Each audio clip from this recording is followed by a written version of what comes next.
everyone, and welcome to Dallas Hoops Fancast, a podcast for Mavs fans. I'm your host, Sydney, and I'm here with my co-host, Martin. Hey, guys. Remember, you can follow the show on Twitter at Dallas Hoops Cast. I'm at _Sydney Myers. Martin is at Martin L. Myers. And you can listen to new episodes and read exclusive articles at DallasHoopsCast.com. And we have a new review on Apple Podcasts. Yes. Yeah. If you're listening on Apple Podcasts, leave a review. And if you actually type out like words and things, we'll read them on here. So this review is from Miguel Molina Jr. I thought it was nice that he used his real name. Usually it's like a weird screen name or something. He said, been listening since around free agency and haven't missed a pod since.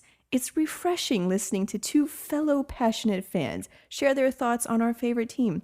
It's even cooler that these two are a couple. Hash brown goals. Hashtag goals. Oh. Thank you, Miguel. Thank you, Miguel. And I hope you're listening, and we really appreciate it. So yeah, if you're listening on Apple Podcasts, leave a review and all the stars and things. But let's get started. Actually, do you want to talk about Sonic, the movie? Oh, I don't want to do that. Okay, you don't want to. I don't want to turn into off topic. the I don't want to banter. be that fake forced. I don't think it's Oh, fake. cool. Let me just fast forward the first 2 minutes of this And I think pod. that some people appreciate the witty banter. I think maybe we're not capable of the witty banter, so we just get right to the thing. Okay, so nothing about Sonic except we went and saw it, and it was super Okay, you just said nothing weird. about Sonic. Okay. just one sentence. It was weird how good it was, because it was like, I don't know, for some reason I was expecting something really cheesy and lame and just Which it was. dumb. But it was it good. was also entertaining, and like the jokes were actually funny, and they weren't like, oh, funny. It was like, that is surprisingly humorous. I'm laughing right now, and I was not expecting that. All right, that's enough Sonic the Hedgehog talk. So we're at the All-Star break. The Mavericks, I mean, have surprised a lot of people in terms of how good they are, but there's still a lot of time left in the season. I think before the season you predicted, I think, that they would win, I think 48 to 48 games, which they could easily do. After the break, coming out of the break, they have a pretty easy schedule. They have some tough games, which we're going to get into, like the most important games after the break. But really, they have a schedule that is easy enough to where they're more than likely they're going to be in the playoffs. They're the 7th seed right now, but they could jump up even higher than that. I mean, if they take care of business. I think the 4th seed is within reach. Now, they would have to have an amazing schedule in order to jump all the way up to the 4th. Yeah. And really, at that point, do you want it? I guess it would depend on matchups and all of that, who you're facing in the playoffs. But I don't think they're technically out of the 4th seed race. Yeah. How high they go, I don't know. Currently, the Jazz are the 4th seed, and the Mavericks are 3.5 games behind them. That would be tough. Math. Like the Jazz would have to have a really struggle the last half of the season or the last quarter of the season, and the Mavs would have to be awesome. So here's my thing about, like, do we want to finish 4th? Reverse psychologicalness. If they finish 4th, that means that they were good enough to be 4th. Yes. That is true. It is true. Am I right? You are right. Yeah. Thank you for that analysis. But I'm saying, so like, you should be the best team you can be. Yeah. So it's not like, oh, but if we're 4th, that means we have to face it would be the Rockets right now, or like, if we move up to 6, that means we'd have to face the Clippers. Like, to me, I don't look, obviously the matchup is important, but if you are good enough to be 4th, then that's really what you want. I think you really don't worry about those things until the last couple of games of the season. You need to focus on winning and winning as many games as possible. Yeah. Now, as you get to the last 2, where you're guaranteed in the playoffs and you're guaranteed the 4th or 5th spot, then you can play that game of, matchup driven, how you want to play the last 2 games of the season. But it's too early to determine that. Really, the first 10 games after the All-Star break, I think, are really important for the Mavericks, because they've been kind of hovering around. I know they've had a lot of injuries with Porzingis and Luka, but they've been hovering around that 500 ball since, I don't know, since January. I mean, almost middle of January. December. Yeah, it's been a long time. Because that was when Luka was out the first time. Yes, and so these first 10 games out of the All-Star break, if they can stay healthy, I think they're really important. I think you want to go 7-3 or 8-2 out of these first 10 just to give yourself some momentum, maybe rise a little bit in the standings, put a little distance between you and Oklahoma City Thunder. Because in all honesty, I think the Mavericks are better than the Thunder. Now, they just have had so many injuries to Luka and Porzingis, their two best players, that they can't really gain any momentum or surpass them a lot in the standings. So I think these first 10 games are important. Put some distance between you and the Thunder. Yeah, they currently have the same record as the Thunder. And it's like, so on the one hand, I'm like, the Mavs are better than the Thunder. But then it's like the old saying, you are what your record says you are. Yeah, but they've had injuries. Injuries. And it's not just, to whoever. It's Luka and Porzingis. They're two best players. Well, they've struggled to get a consistent starting lineup.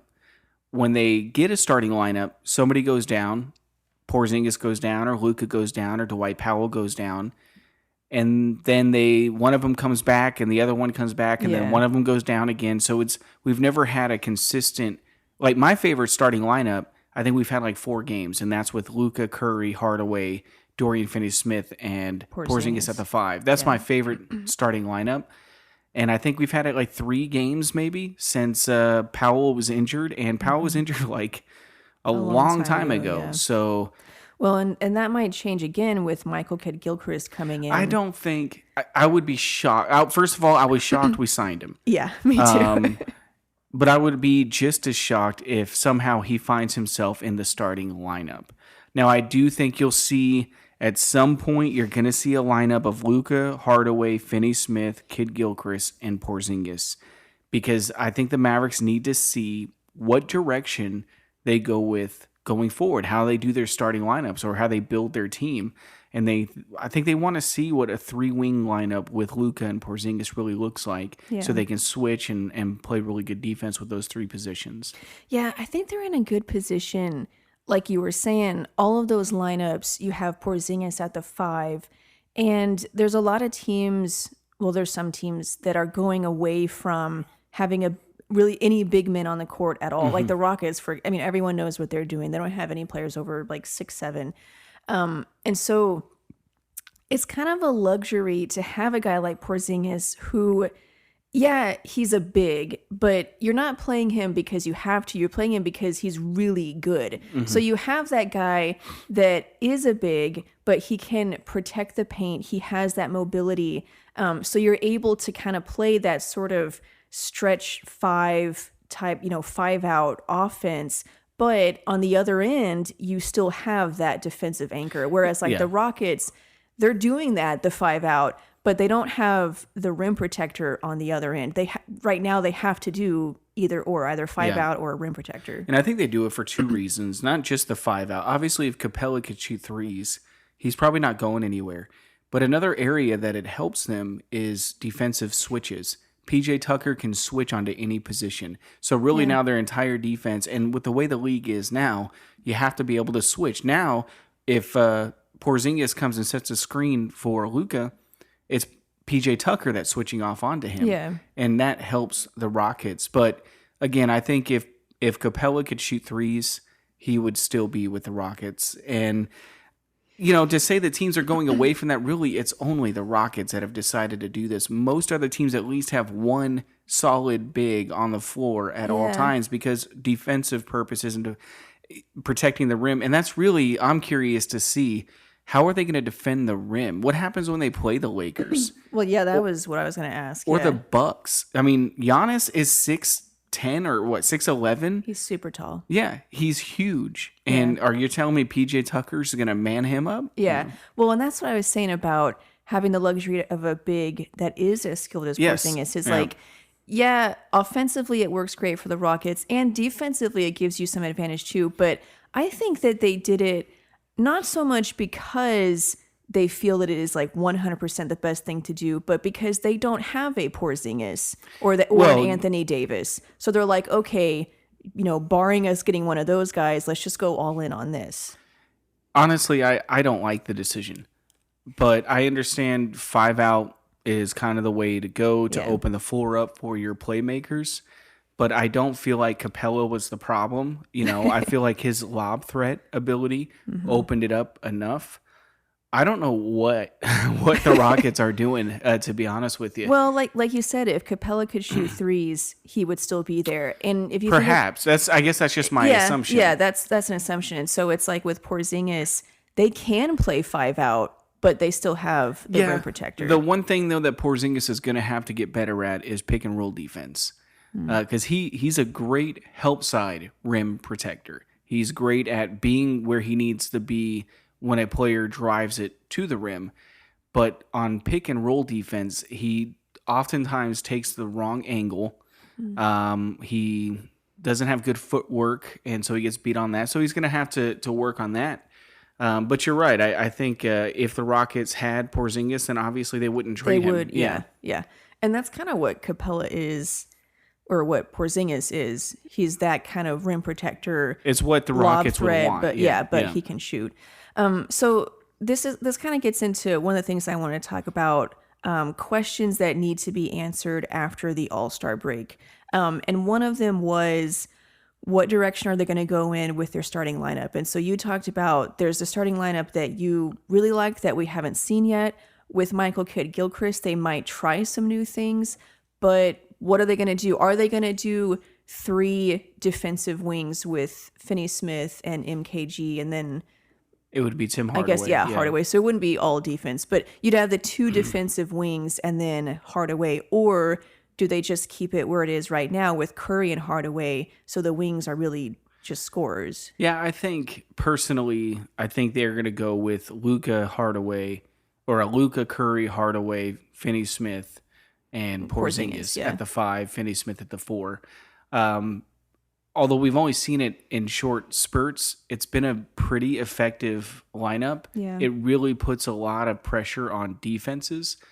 But again, the Mavericks had so much injuries. Who really knows how effective the lineup is? So I think these first 10 games out of the All-Star break are going to determine really what their starting lineup's going to be for the rest of the season. Because if Kidd-Gilchrist comes in and he plays really well and his on-court rating is really, really high, then Carlisle will switch it up in a heartbeat. If his plus minus is good. So his net rating, whatever, Carlisle is going to switch it up in a heartbeat. Yeah. One thing I'll say about Michael Kidd-Gilchrist is that one of his strengths is he's a good cutter, a good slasher off the ball, because teams don't obviously guard him as a shooter because he's not a very good shooter. But because of that, he moves well without the ball, and the defenses they lose him sometimes because they're not paying attention to him. And even when they are on him, he's good at knowing the spot to be in, when to cut, what angle to cut at. Yeah, I think there's, and it's weird to say because the guy's been in the league like 7 years, but I think there's a lot of potential with him, obviously, because of his defensive ability, but also offensively. Yeah. Not so much shooting, but his ability to know where to be. Yeah. And with a guy like Luka, it's really good to find that open spot because Luka can find you there. And Carlisle has a way of extracting whatever good basketball you have and putting it in play. And so players that were kind of lost causes on other teams, a lot of times they can come here, not every time, but a lot of times they can come here and be effective basketball players because Carlisle knows how to put you in particular situations. Yeah, we talked about that last time. Monte Ellis. Who are the other guys Brandon I thought Wright. of? Brandon Wright. I can't remember. Anyway, that was in the last episode. Yeah, how he's just good at figuring out what a guy is good at and making him do just that and doing it really well. So we were trying to figure out like how exactly are they going to use Michael Kidd-Gilchrist, and the idea came up of him replacing Dwight Powell. But because we were like, he moves well without the ball, he's athletic. But then we were like, nah, because Dwight Powell is 6'10", Michael Kidd-Gilchrist is 6'6".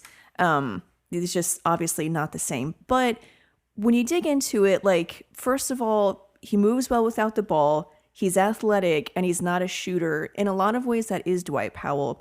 If you look at his measurements, at least at the draft combine, his wingspan, he has a 7-foot wingspan. Dwight Powell had a 7.5-inch wingspan. His standing reach, 8 feet, 8.5. Dwight Powell was 8'9". And then his max vertical, Dwight Powell's max vertical was 35. Michael Kidd-Gilchrist is 35.5.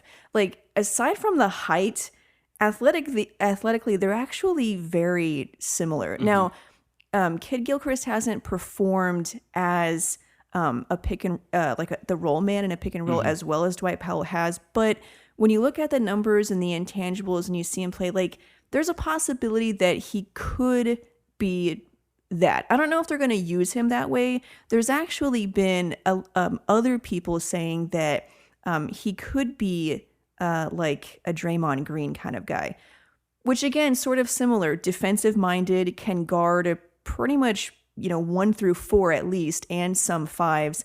Not a great shooter or scorer, but moves well without the ball, cuts, slash. He's always in the right place at the right time. In a lot of ways, that is a lot like Draymond Green, and so they could use him in that way. Yeah, I don't like throwing that name out there with him. Well, I just mean the style. I think... I'm not saying he's at that level. I'm just saying the style. I think stylistically and really player, what we hope Kidd-Gilchrist to become is the guy we already have on our team in Dorian Finney-Smith. I think if the Mavericks can convert Michael Kidd-Gilchrist into a Dorian Finney-Smith where he can consistently shoot a 3. Now, he is better at cutting to the basket, so he might ultimately, if he can get a consistent jump shot, he might be better offensively than Dorian Finney-Smith is, because Smith is really limited offensively. It's catch and shoot only. Kidd-Gilchrist is better with the ball. Like, he can make a play he can dribble and, But there is so much potential with having both of those guys on your team at the same time, because they kind of do the opposite of the other person. For example, Finney-Smith is a really good offensive rebounder.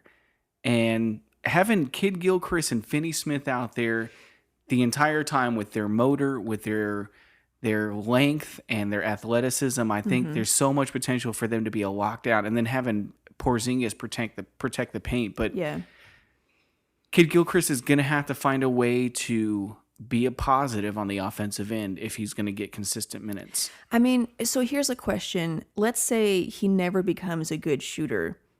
Is that it? Do you think that's like, you're only going to be in the NBA if you can shoot? I don't think he has to be a good shooter. I just think he has to be someone that can shoot the ball. Because I would say Dwight Powell couldn't really shoot. In fact, this year didn't really take a lot of jumpers except for when he started shooting threes all of a sudden like he does every year. But he's never really been able to do that. Like, he is not a shooter. He's a dunker. And so we saw, though, for example, when we play the Jazz and the Mavericks play 5 out, the way the Jazz countered that is by putting Gobert on Dorian Finney-Smith. Now, Finney-Smith is a consistent three-point shooter now, but he's still not a real threat. Well, and once he gets the ball, it's not really a mismatch because he can't do anything with it. Except shoot. So that's how they countered it. So you can't really have 2 guys on the court at the same time that can't shoot the ball consistently. Okay, my counter to that would be that Kidd-Gilchrist can make a play with a ball. Like, take out the fact that he can't shoot and he's got the weird form and all that. When he has the ball, he's just like any other NBA player. He can drive it to the rim against tough defense and finish strong. Like, he has the strength to finish through contact. Can he do that at a high level? Well, no, because he would be doing it already. But I'm saying that he can. And so for the 2 or 3 times when he's put in that position, I think he can do that. And Luka, Porzingis do the rest. Yeah, but I mean, he would have to. He would have to be able to do that in high level situations, in playoffs, and in big games, in order for him to be that threat.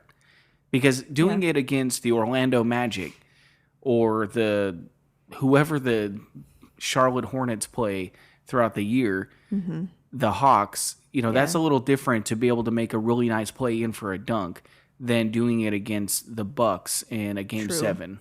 Well, and all of this, is said, and then at the end of it, he's averaged like 5 points a game for his career. Yeah. So it's like it's like he's really good at this, and these are his strengths, and he can do this and that. And it's like, yeah. So why does he only score 5 points a game? Well, we saw when this past summer when all the footage of them in the gym working out or playing pickup ball, and you saw Dorian Finney-Smith doing all these moves with the ball under the legs, spin move, pull up jumpers.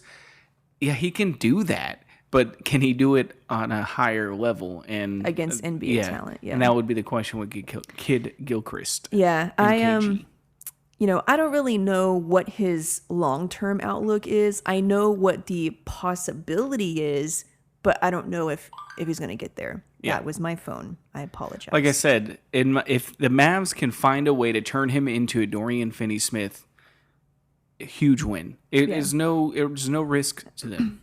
Okay, next question that needs to be answered after the break. You brought this one up. How will Luka hold up?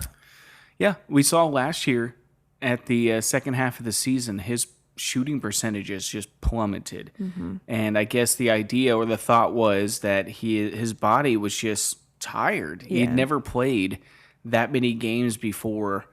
I guess he had played, I think 100 games and then had a week off. Euro and then League Championship and then the draft and that whole circus. And, so you saw he began to break down. Now he came into the season within a lot better shape. Mm-hmm. So how is he gonna, handle the exhaustion, or how's his body gonna hold up to the long NBA season? I'd be curious to see what his numbers look like at the second half of the season. Yeah. And I think it is a legitimate question because last year that happened, but they also traded their entire starting lineup. Yeah. So was it just that they were tanking and they were like, you know what, don't, or he just realized this doesn't really matter right now? Yeah. Who knows? Yeah. And we don't know that. Yeah. That's why I'm curious to see what the result is. Yeah. Another question. So I worded it as this: how far will the Luka Porzingis duo progress this year? And I think like there's the ceiling of what that could be, but I don't think we're going to see it this year just because it's only one season and the injuries and all that. But how close to that will we get this year, and what will they do to figure that out? I mean, there's a good chance we'll see the Sacramento game right before the break was really nice to see. I mean, both of them top of their game. Was that when he had like 5 assists or something? Well, Porzingis, yeah. Well, he had 27 points, 12 rebounds or something like that. And Luka had 33. Yeah. But both of them shot super efficiently. Neither one of them forced anything. They played within the system. Yeah. They allowed Curry and Hardaway to also. Hardaway, I think, had 19, or Curry had 19.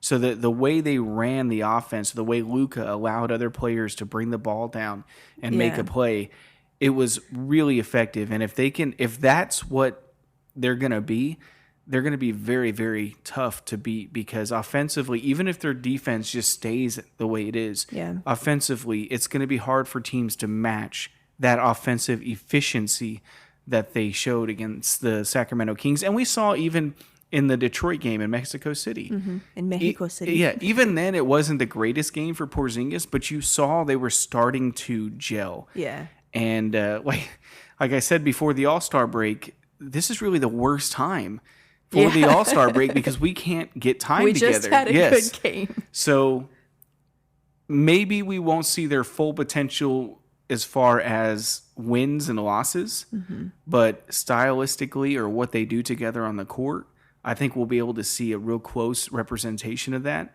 if Porzingis continues to make progress physically. Yeah, I think I remember after that game, we said that this is like the blueprint for what that duo should, how they should make that work. And I think the starting lineup, because they started the game with Jalen. Yeah. I just didn't understand it. Like, I felt like Curry... As well as he'd been playing. It's like, why... Curry has earned to be a starter just like Tim Hardaway. I don't know why Curry has to fight tooth and nail to get that starting role where Hardaway just had one good game or two good games. Yep, he's a starter. He's just a starter, folks. Yeah. But Curry he's got to grind it out to earn it. And I think he's earned it. And he started the second half of that game. Yeah, sometimes it's like a minute by minute basis for Curry. It's not fair. It's like you got to you have to earn your next minute on the court. I don't understand. Like, the guy is probably their second best playmaker. Yeah. On the team. He needs to be out there with Luka. Yeah, and who knows? Maybe it's less about him starting and more about having that offense off the bench. What it boils down to is we're smarter than Carlisle, and we should be coaching the Mavericks. I've been thinking about doing a segment called "If I Were the Coach," and it basically we would just run down like decisions that were made in recent games and say what we would have done if we were the coach. Because we're smarter. Yeah, it would be more of like a tongue-in-cheek kind of thing. Like, obviously we know we're not smarter, but just as stupid fans, these are the stupid ideas that we have. One of the things is clearly the Mavericks are not as good with Luka.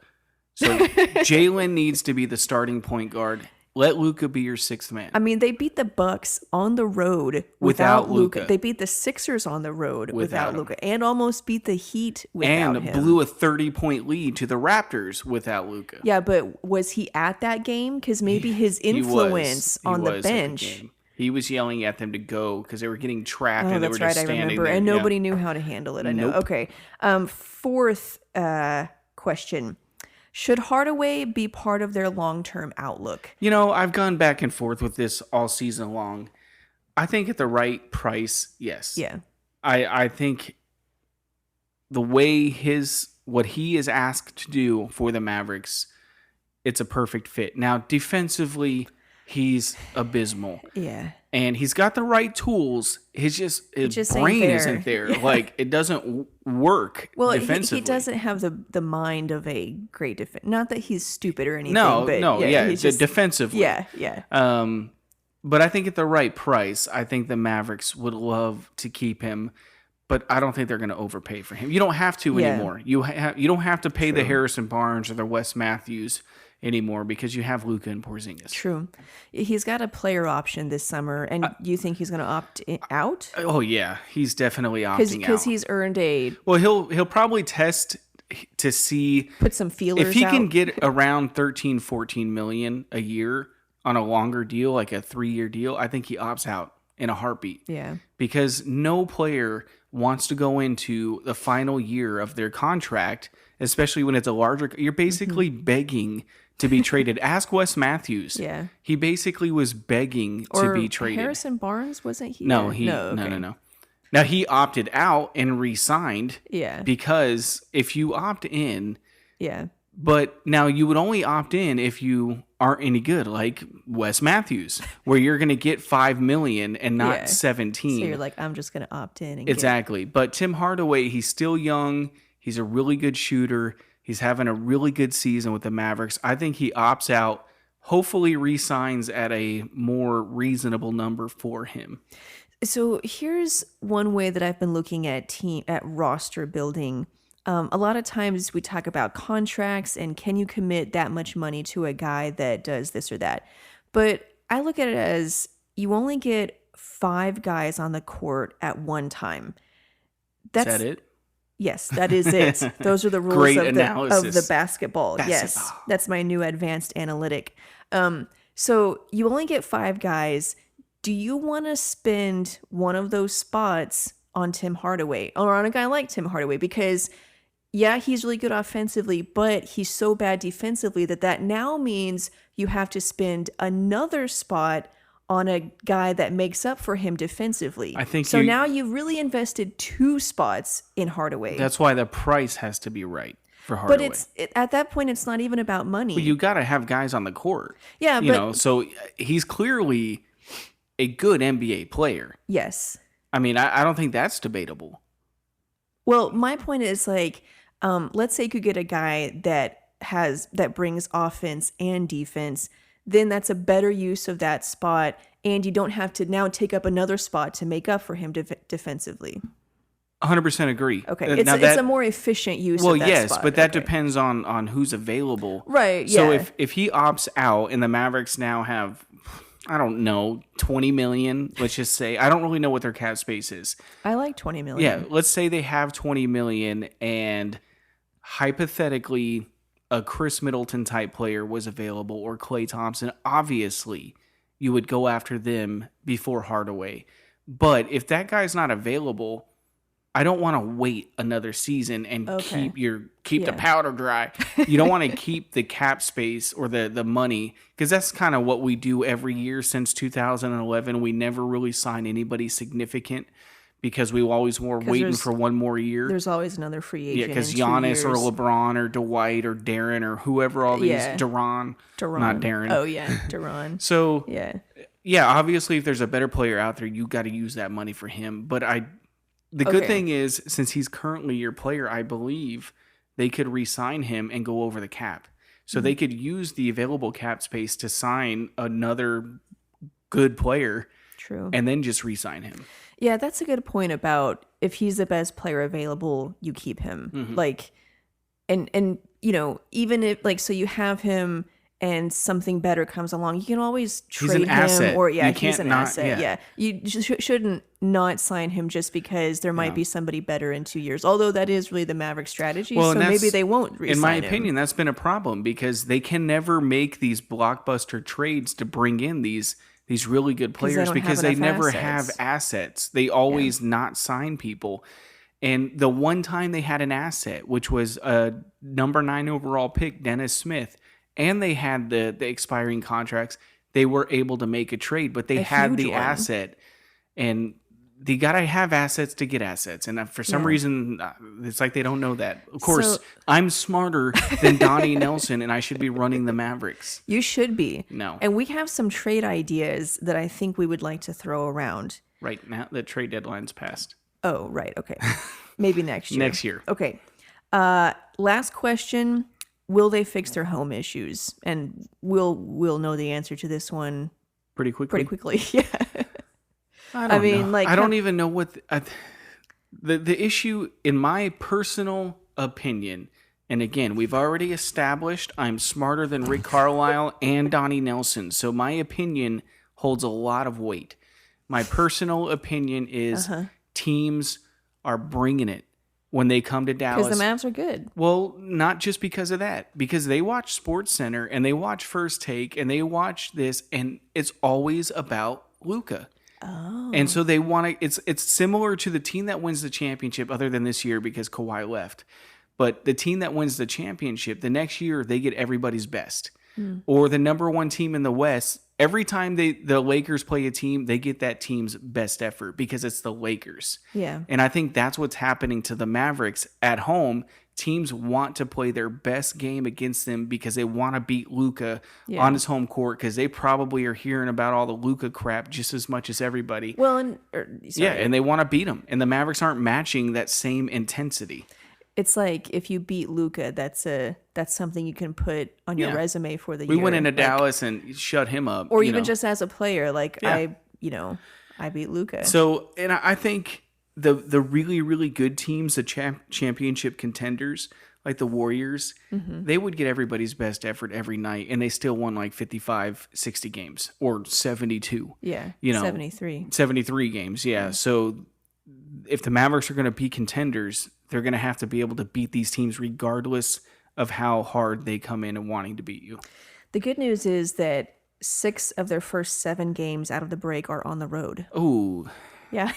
Well, good. We're really good on the road. That's a lot. Yes. They have a 4-game road trip. Not right out of it, but that's part of it. It's 2 games on the road and then home and then 4 on the road? Yeah. Well, good. Then we'll win all those games. Yeah. We'll lose the 1 home game against the... It's the Minnesota Timberwolves. Yeah, that's a loss. I am curious to see how D'Angelo Russell fits with them and how they play with him. With Karl Anthony Towns? Yeah. I mean, they'll probably score a lot or be a lot of fun, but I don't know. I don't think either one of those players are number 1s. Yeah, true. So, and people are, that's Karl Anthony Towns! Dude, the way you do your impersonation. Look, I get it. But, that's how people are going to react. He's the best player in the league. I get he's put up a lot of numbers, but he doesn't win. Yeah, like literally. He doesn't win. You gotta win. What did they lose? Like 13 in a row or something? Yeah, of course he was injured for a lot of those. Oh, okay. So that doesn't count. That's fair. Okay. So yeah, those are 5 questions that we think should be answered after the break. Let us know what you guys are looking forward to after the All-Star break. I want to move on now to, we started talking about their schedule. I want to talk about the 5 most important games after the break. I have my 5 listed. You have your 5 listed? Well, I didn't even look at the entire second half. I looked Thank literally. you for preparing. Well, no, that's not my point. Okay. My point is the most important games after the break are the first 10 games.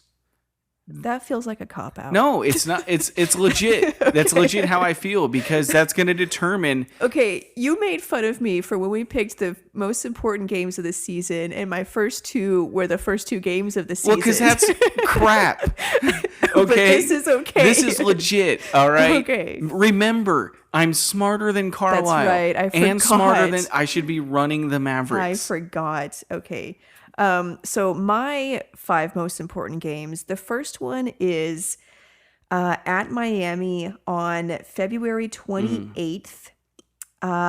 It's important because it'd be a good road test. I mean, coming out of the break, a lot of their games are easy. Orlando, Atlanta, Minnesota, Spurs, Minnesota again, Chicago, New Orleans. Like, so they have a kind of easy schedule, but Miami is thrown in there. And it's kind of a tough game. It's the first line of a back-to-back for Miami. And so, they're probably going to want to try to end it early if they can. Also, that is Luka's birthday. And so I hope they don't lose focus. Butler's going to drop like 55 just to probably. Yeah, welcome to the NBA. Yeah. Well, so I think like throwing that element into it kind of makes it a little more interesting. I hope that they don't get into just the after party and focus on the game. This was my whole point about the first 10 games. What kind of team is this? Because the really good teams after the All-Star break, it's all business. Yeah. And are the Mavericks going to be one of those all business after the All-Star break? Or are they going to come out of the All-Star break, go 6-4 in this really easy cake schedule and not take it seriously? Yeah. And that's why I said the first 10 games. But that game, especially because that's the one that Chris Dunn tried to kill Luka Doncic. Oh, when he sprained his ankle? Yes. Okay. Welcome to the podcast. You said we tried to kill him. I was like, wait, I don't remember. I was a little dramatic. Yeah. Yeah. I mean, a little, yeah. Let's not start straying now. We're doing good. Okay. My second most important game is versus Memphis. It's home against Memphis on March 6th, which is also our anniversary. Did you know that? It's our wedding anniversary. We should go to the game for our anniversary. Yeah. Well, we're going to 3 games the very next week. That is true. So, for our anniversary. We're going on the road trip with them. Yes. Well, not with them. Oh, we're going to be on the plane. We're just going to follow them. If you guys don't know, we're like them. BFFs with the Mavs. We're not. Okay. Yes, Memphis. So this is the first night of a back-to-back for Memphis. Not that they're going to rest anyone, but again, they probably want to get a solid win. Their next game is against the Hawks. So this is going to get all of their focus. We got to destroy them because of the way. And also, again, because they beat the Mavs the last time. Yeah. So, okay. Third most important game is at home against Utah. That's on March 26th. The Mavs are currently 3.5 games behind Utah. So if they want to jump up to that 4th seed, well, all of these games are important, but this one obviously for matchups. And then also, I think it'll be a good test to see who these teams really are. I mean, Utah started off awful and then won like 10 in a row and then kind of teetered a little bit. Now they're still 4th. Is that who they really are? Who are the Mavs really? I think it'd be a good test. Yeah. I mean, the Jazz are good. And right now they're probably better than the Mavericks. But again, who knows with the amount of injuries we've had and now with our new starting lineup or whatever, who knows? Yeah. Okay. Fourth most important, just like the fourth one on my list. Yeah. I did it in chronological order in case you haven't noticed. Next, please. Okay. Against Houston at home on April 7th. Now, they actually face Houston twice after the break. Both games are at home, but this game is the first line of a back-to-back for Houston. So again, they probably want to. I don't think that's good. I mean, I'm not saying it always does, but it could be a factor. I don't think the first game of a back-to-back plays any role. It's always the second game. Yeah. So it's not like the Rockets are going to be like, we play tomorrow, so let's kill them early. They're going to come out and play hard because they want to win. Yeah, well, I know whenever we're watching games and it's the first line of a back-to-back, we're always happy if they can blow them out so that the guys can rest. Yeah, we're happy about that. If they do that, and that would be the goal. But I think the Rockets' mindset is more just win the game. Yeah, they probably want to win either way. And then again, the Mavs are 2.5 games behind Houston, so those 2 games could determine really their important. Seeding, really. And then I think probably, I almost want to say the most important game after the All-Star break is the last one against Oklahoma City. Yeah, at home on tax day, April 15th. Too bad Ryan Brokoff isn't here. They could do something for him. Some counting skills. They're currently tied with the same record.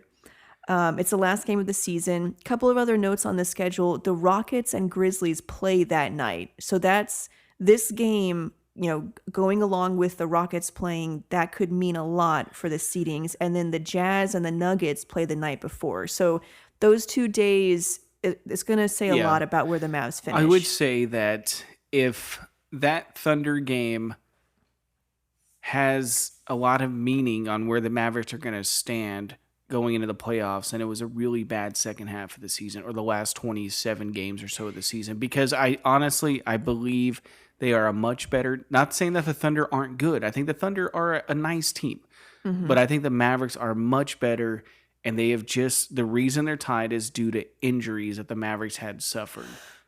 I see what you mean.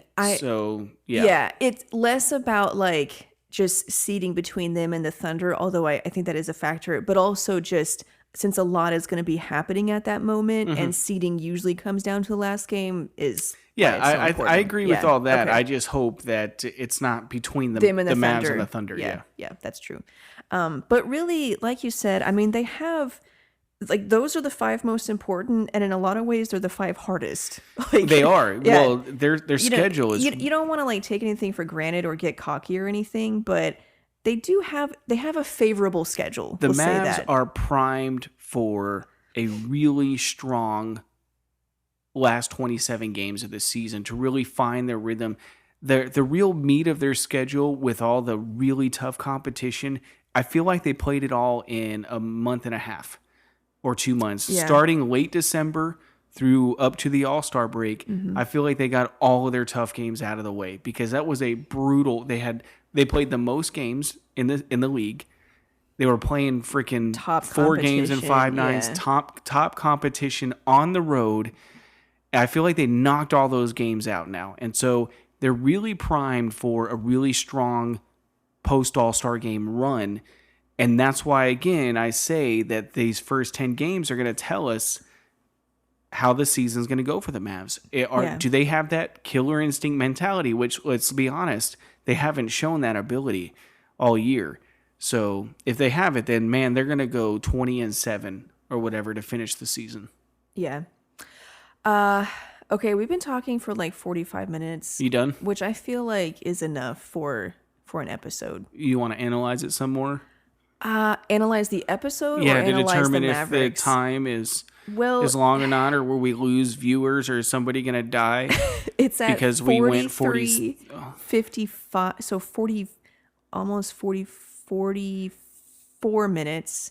Yeah, I feel like that's long enough. Do you think we should do a poll? I can pull up Twitter really quick and just see. I think you should analyze it to determine if we're going to get more listeners or not based on these last couple of minutes.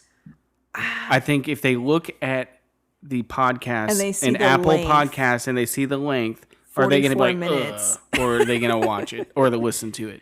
I think 44 minutes is good. All right, let's end it. I had another segment that I wanted to do, but we'll save that because it's one that we can do anytime. So we'll save it for next time or for this summer. All right, let's conclude for 5 minutes. Okay.